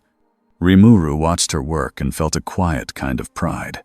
But pride did not stop the pressure building outside. On the map board, Rimuru marked safe roads in blue. The lines spread. And as they spread, so did the attacks meant to look like him. Fake blue marks showed up on wells again. Bandits shouted his name again. Stories crawled into villages ahead of his messengers. He spent days cleaning up lies that took minutes to create. It was exhausting in a way fights never were. Fights were simple. Lies were sticky. One afternoon, a messenger arrived from Erentel. Not a panicked boy from a fort, a formal undead courier. Neat posture, clean seal. The letter was short. His Majesty Ainzualgaun requests a private audience with Rimuru Tempest, under agreed rules, to formalize a non-aggression understanding and discuss the matter of false incidents. Rimuru read it twice. Then he exhaled and leaned back in his chair. "He wants rules," he muttered. The spearwoman blinked. "Is that good?" "It's useful," Rimuru said carefully. It means he's choosing a pen before a sword. The guildmaster, who had been visiting more often now, didn't look relieved. He looked sick. Or it means he wants to lock you into his story. Rimuru's eyes narrowed slightly. Maybe, he said. But if I don't show up, that becomes a story too. That night, Rimuru stood outside the hub and let his senses spread. The world felt crowded now. Watching eyes, listening ears, hidden hands. Another presence brushed him. Not scrying. Something older. Something that felt like stone and sky. Rimuru turned his head. A figure stood at the edge of the trees, not stepping into the light. The figure didn't move like a spy. It moved like someone who didn't care if they were seen. Rimuru didn't raise a barrier. He didn't attack. He simply spoke. "You've been watching," Rimuru said. A calm voice answered, not hostile but firm. "Yes." The figure stepped forward just enough for Rimuru to see the shape of armor and the hint of something not human behind it. Platinum Dragon Lord's presence was controlled, heavy, ancient. "I tested you once," the voice said, "through a tool." Rimuru's eyes sharpened. "That armor," he said. "Yes." Rimuru crossed his arms. "If you wanted to talk, you could have talked." A pause. Then the voice answered honestly. "If you were a disaster, words would not matter." Rimuru didn't flinch. "Fair," he said. "And your verdict?" The figure tilted its head slightly. "You protect civilians," it said. "You do not slaughter for pride. You build. That is rare." Rimuru held still. "Rare doesn't mean safe." "No," PDL agreed. "It means powerful." Rimuru waited. PDL's voice lowered. "The undead king is not the only danger," it said. "There are tools in this world that can break minds and rewrite choices. There are people who will use them on you." Rimuru's expression tightened. "I guessed that much." PDL continued. "I want to know what you will do when you face a choice you cannot solve with meetings." Rimuru's mouth twitched, almost amused.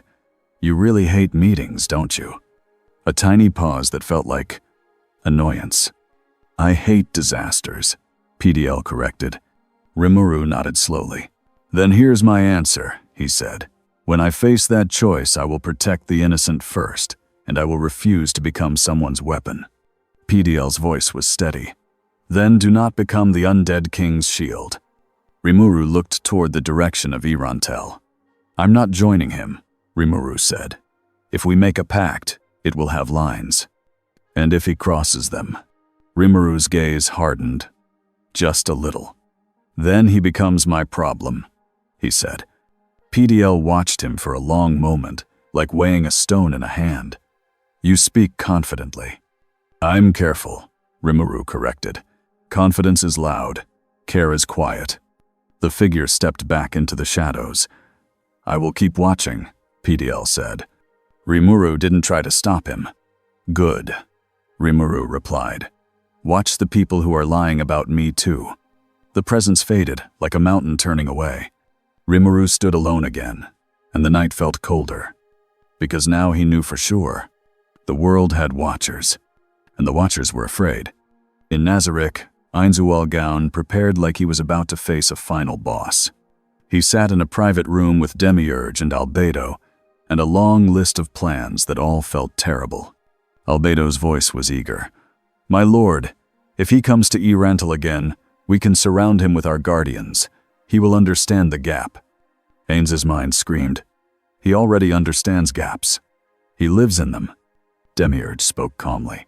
"A display can be useful," he said, "but he does not respond like a normal being. He did not flinch at your presence. He did not worship. He did not beg." Albedo's eyes sharpened. "Then he is arrogant." Demiurge smiled. "Or he is simply not intimidated." Ains tapped the table. "No provocation," he said firmly. "We talk." Albedo looked offended. "My lord." Ains's voice lowered, heavy with royal command. "We talk," he repeated. "If we push him, we create a hero with a reason." Demiurge's smile stayed polite. "Understood." Ains leaned back and felt the weight of the crown, even though it was not a real crown. "I wanted safety. I got a kingdom. Now I have an unknown god-tier builder making his own influence outside my control. He stared at the meeting invitation again. Ainz's thoughts ran in circles. If he truly wants peace, I can use that. If he truly hates what we are, peace is temporary. If he is being watched by dragon lords in the theocracy, any wrong move becomes a war. Ainz looked at Demiurge. Tell me the truth, he said. Are you still staging incidents? Demiurge did not blink. I am shaping information, he said smoothly. Our enemies will use him against us if we do not act first. Ainz's jaw tightened. Demiurge added gently, My lord, if the world believes Rimuru is separate, they will flock to him. If they believe he is yours, they fear approaching him. That protects Nazarick. Ainz's mind flinched. It was logical. It was also disgusting. Ainz spoke slowly. No civilians, he said. Demiurge bowed. Of course, my lord. Ainz did not relax. Because Demiurge's of course did not always mean the same thing as Ainz's. The private meeting was set on neutral ground between Rimuru's hub and Irantel, an empty stone arena from an old ruined fort, wide enough to see every movement.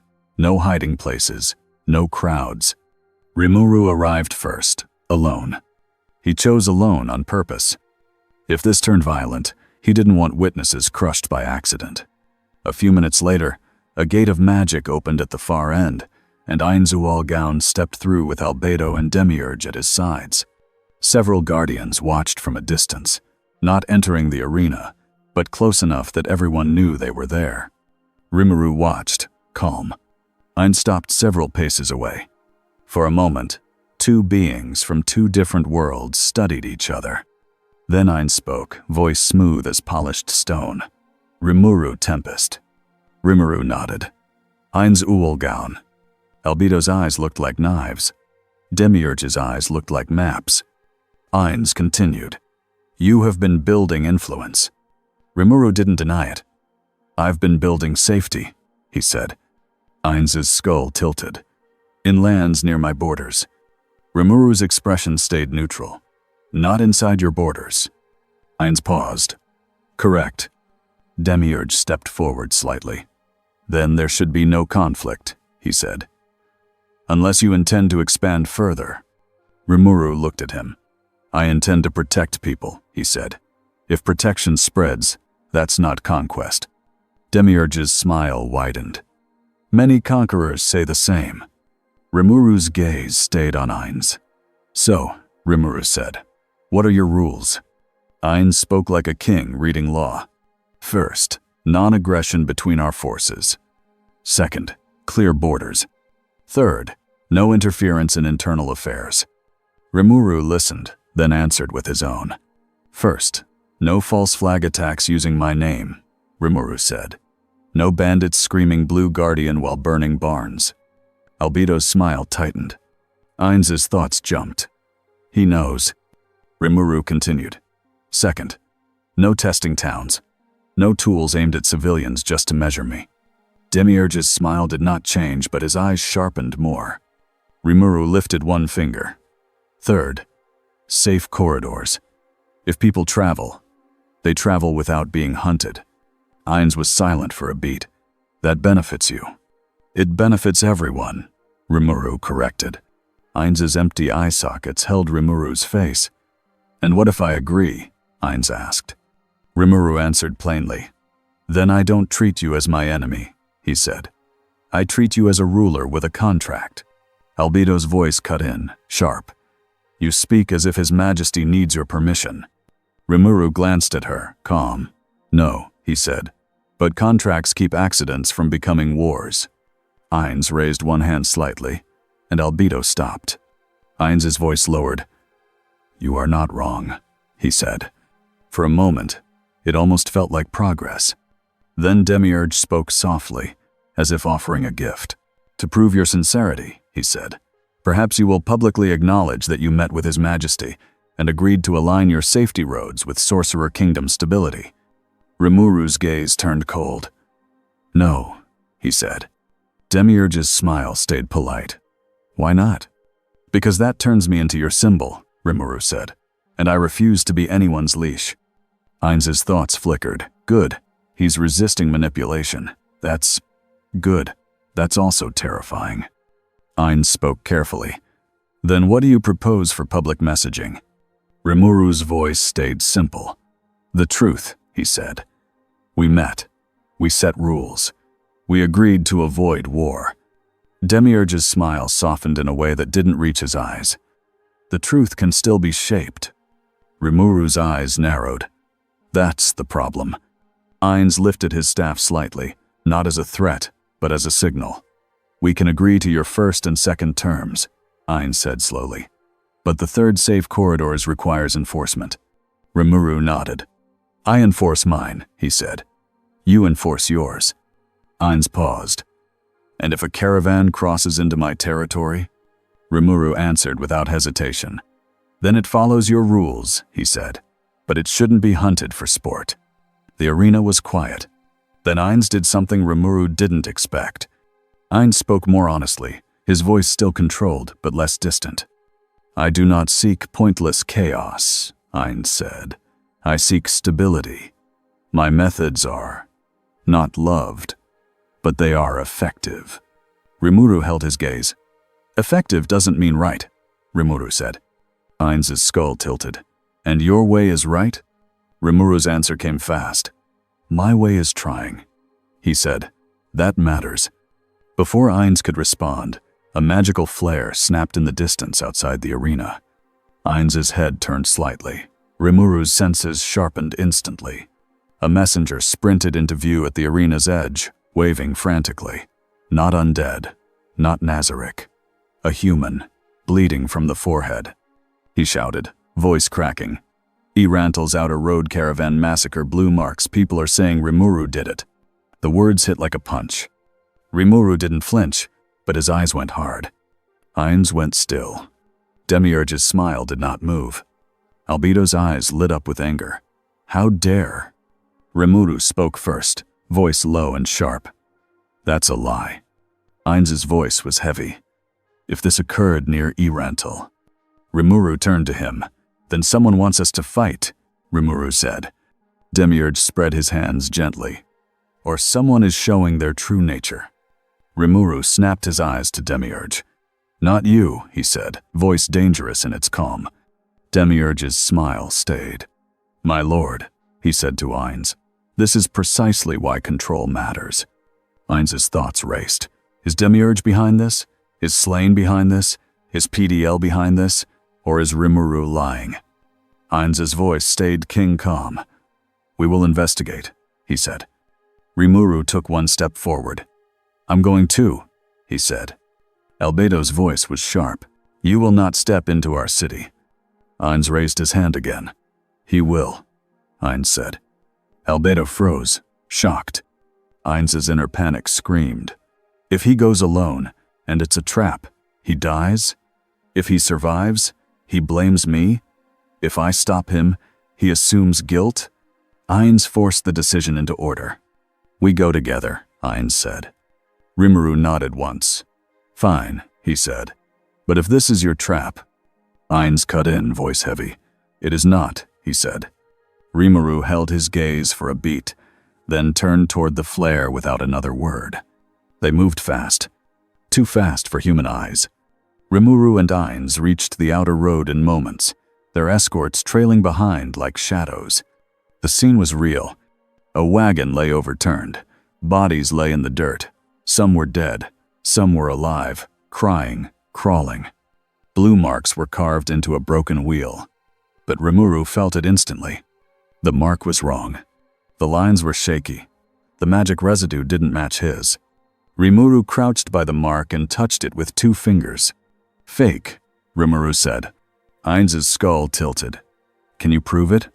Rimuru stood slowly. Yes, he said. But proving takes time, and rumors don't wait. Ainz looked at the wounded survivors. Some stared at Rimuru with terror. One woman spat weakly and screamed, Monster! You did this! Rimuru didn't react with anger, but his chest tightened. He had saved people for weeks, and still, one lie could turn him into a devil again. Ains watched the reaction with a strange, quiet understanding. Because Ains lived inside that same curse. Demiurge arrived behind them and surveyed the scene like a doctor examining a patient. "Interesting," Demiurge murmured. Rimuru's eyes snapped to him. "Stop," Rimuru said. Demiurge's smile remained polite. "I am only observing." Rimuru's voice lowered. "If you're behind this..." Demiurge's eyes gleamed faintly. "Then what?" Rimuru didn't answer. He didn't need to. The threat sat in the air like a heavy stone. Ains stepped between them slightly, not to protect Demiurge, but to stop a fight here, now, on a road full of frightened eyes. Ains spoke, voice calm but firm. "Rimuru," he said, "if you want trust, show restraint." Rimuru looked at Ains. Then he nodded once. He turned away from Demiurge. He walked to the survivors. His voice softened. "I didn't do this," he said, "but I will stop whoever did." A survivor sobbed. "Liar." Rimuru didn't argue. He raised his hand and formed a wide barrier over the road, blocking the wind and the sight of dead bodies from the city side. Then he created smaller barriers around each wounded person, like clean bubbles of safety. He stabilized injuries with magic that didn't look like holy light or dark curses. It looked like simple repair. To the survivors, it felt like pain easing. One man stared at his own arm, which had been bleeding badly. Now it wasn't. He whispered, "Why?" Rimuru answered simply, "Because you're alive," he said, "and I don't waste lives to win arguments." Ains watched. Albedo watched too, her face tight with conflict. Because what Rimuru was doing looked like what heroes did. And Nazarick didn't know how to fight a hero without becoming the villain in everyone's story. Then the real trap sprang. A figure stepped out from behind a ruined cart, moving like a shadow that had learned to walk. The figure wore black and white robes, like a priest, but the aura was wrong, controlled, forced. The figure raised a hand toward Ains. Ains's guardians tensed. Rimuru's senses screamed. Not because of raw power, because of what sat behind it. A sharp, absolute pressure that didn't feel like normal magic. A rule being imposed on reality. A world item. Rimuru's eyes widened a fraction. "Ains, move!" The robed figure's eyes were empty, like the puppet Rimuru had seen before. It spoke in a flat voice. "Bind." The air twisted. For a heartbeat, Ains's body stiffened not from fear, but from something trying to grab his will. Ains's eyes flashed. Albedo screamed. "My lord." Demiurge's smile vanished. Rimuru moved like a snap of lightning. He didn't attack Ains. He attacked the rule. He slammed a barrier between the robed figure and Ains, but the pressure pushed through the barrier like it wasn't there. So Rimuru did something else. He grabbed the robed figure's wrist and flooded it with analysis fast, deeper, sharper than before. His inner voice, steady as ever, spoke inside him. External authority class artifact detected. Control vector anchored in target's soul pattern. Recommend sever anchor by isolating artifact signal and rewriting compatibility. Rimuru's face tightened. "So that's your move," he muttered. The robed figure's head snapped toward him, as if something behind it finally noticed Rimuru properly. The pressure shifted. For a split second, the rule tried to turn toward Rimuru instead. Rimuru felt it like a cold hand reaching for his mind. Not persuasion, not fear. A command. Rimuru's body didn't freeze. His mind didn't bend. But he felt the attempt clearly, and that alone made the moment dangerous. Because now he knew these tools could touch even him. Rimuru's eyes went hard. "No," he said out loud. Not loud, just absolute. He pulled the robed figure close and placed his palm on its chest. Then he did what he had promised the world. He cut the strings. Not just the puppet's strings, the artifact's grip on the puppet. He didn't destroy the world item. He didn't even pretend he could.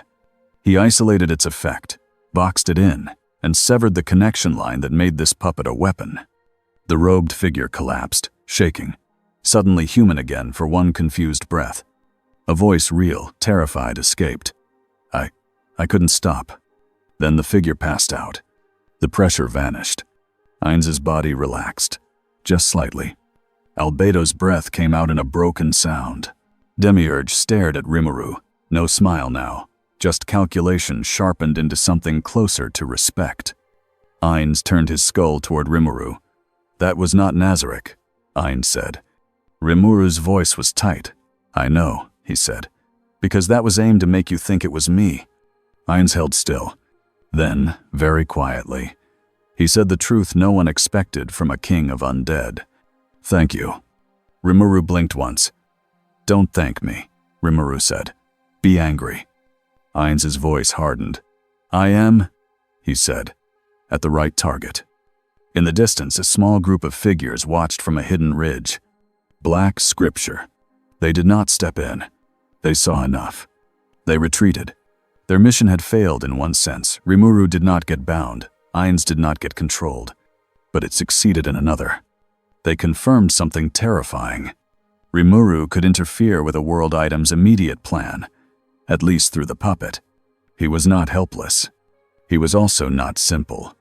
That meant the theocracy's leaders would not stop. They would escalate. Rimuru stood over the collapsed robed attacker and felt a slow anger settle into him like iron. Not rage, not blind hatred, a clear, focused disgust. He looked at Ainz. "Now you understand why I hate false games," Rimuru said. Ainz's voice was low. "Yes." Rimuru looked at the frightened survivors, who had seen a king of undead almost get caught by a puppet, and had seen the Blue Guardian save him. This was the kind of story that could reshape the world overnight. If Rimuru handled it wrong, he would become either Ainz's ally in rumors or Ainz's enemy in rumors. Either way, war. Rimuru took a breath. Then he chose. He stood up and spoke loudly enough for everyone nearby to hear survivors, guards, Nazarick watchers, anyone hiding in the trees. "Listen," Rimuru said. "Someone is using my name to hurt you. Someone is using tools to force rulers into fights." He pointed at the fake blue mark. "That mark is a lie," he said.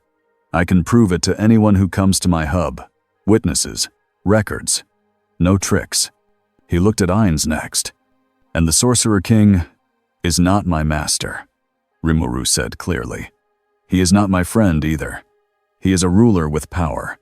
I will keep him out of my people's homes, and I will keep war away from your roads." The survivors stared, confused. The guards stared, stunned.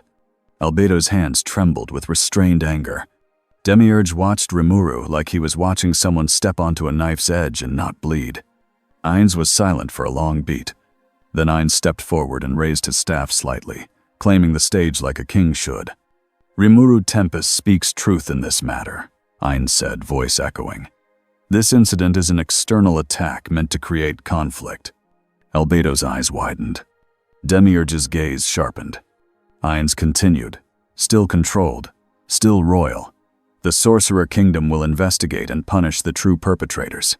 Any who use the name of Rimuru Tempest to commit crimes will be treated as enemies of order." Rimuru didn't smile, but inside, something loosened. Not trust, not friendship. A working pause. Ainz lowered his staff and turned his skull slightly toward Rimuru. "Quietly, only for him," Ainz said. "We will formalize the pact." Rimuru nodded once. "With lines," he said. Ainz's voice was low. "With lines." That night, the pact was written. Not on magical paper. On plain paper, with witnesses human and undead standing on both sides of the table. The guildmaster signed as a neutral witness, hands shaking. The spearwoman signed too, because Rimuru insisted that people like her needed to be part of history, not just crushed under it. Rimuru's rules were simple. No false flags. No civilian testing. Safe corridors where possible. Open contact channels for accusations, no sudden strikes based on rumors. Ainz agreed to investigation cooperation in matters that could spark war. Rimuru did not pretend this made them good. It made them predictable. And in the new world, predictability saved lives. When the meeting ended, Rimuru stepped outside and stared at the night sky. He could still feel watchers. PDL. Somewhere far away, watching with heavy silence. The theocracy. retreating into shadows with new plans. Nazarick, behind him, adjusting its strategy. Rimuru whispered, almost to himself, "I'm still not your weapon." The wind didn't answer, but the road markers did. They stood in the dirt, blue circles shining faintly in moonlight, as if the world had accepted that this line, this small, stubborn line, was real now. And the new world shifted into a new shape. Not peace, not war. A cold balance. Fear on one side, hope on the other, and a thin road in the middle where people could, for the first time in a long time, walk without running. The morning after the pact, Rimuru sat at the long table in his meeting hall. Sunlight came through the windows and made the dust sparkle. A few children sat near the doorway, drawing blue circles on scraps of paper like it was a game. The spear woman walked in with a stack of notes and an exhausted face. "We got 3 new requests," she said. Rimuru blinked. "Only 3? She stared at him, then let out a short laugh. "Don't jinx it." Rimuru smiled, tired but real. "Right. Meetings attract meetings." She sat and slid the notes across. One was from a village asking for a well guard. One was from a caravan leader thanking Rimuru and asking for route markers. One was from an adventurer guild branch offering cooperation, but also warning that priests were calling Rimuru a beautiful lie. Rimuru read them slowly. He didn't look angry. He looked thoughtful. The spearwoman watched him. "Are you okay?" she asked. Rimuru set the papers down. "I'm fine," he said. She didn't buy it. "You look like you're carrying something." Rimuru looked toward the window. Outside, people moved through the hub's yard without flinching. A small group of demi-humans talked with humans near the water barrels, not as friends yet, but not as enemies either. Rimuru spoke softly. "Power is easy," he said. "I can stop monsters. I can stop armies. But trust." He paused, searching for a simple way to say it. "Trust is slow," Rimuru finished, "and everyone keeps trying to steal it." The spear woman nodded. "The undead king," she said carefully. "Can you trust him?" Rimuru didn't answer right away. Then he said, "I don't trust him like a friend," he said. "I trust him like a contract." She frowned. "Is that enough?" "It has to be," Rimuru said. "For now." A messenger arrived at the doorway, breathing fast. "Rimuru," he said. "There's a new rumor."